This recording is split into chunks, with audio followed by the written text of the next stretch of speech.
ఇందిరా మహిళా శక్తి.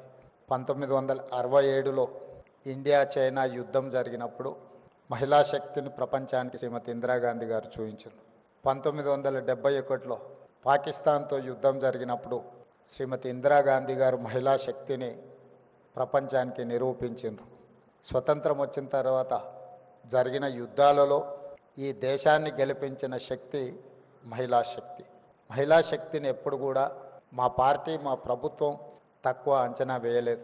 సుదీర్ఘమైన కాంగ్రెస్ పార్టీ అధ్యక్షురాలుగా శ్రీమతి సోనియా గాంధీ గారు బాధ్యత నెరవేర్చి 10 సంవత్సరాలు యూపీఏ 1, యూపీఏ 2 ప్రభుత్వాలను తీసుకురావడమే కాకుండా right to education act, right to information act, food security act ఇలాంటి అత్యంత పారదర్శకమైన చట్టాలను శ్రీమతి సోనియా గాంధీ గారు తీసుకొచ్చి మహిళల యొక్క శక్తిని నిరూపించి మహిళలే ఈ దేశానికి ఆదర్శం, మహిళా శక్తి అండగా నిలబడితే ఈ దేశం అభివృద్ధి పదం వైపు నడుస్తుంది అని చెప్పి నిరూపించిన పార్టీ ప్రభుత్వం కాంగ్రెస్ పార్టీ, మా ప్రభుత్వం.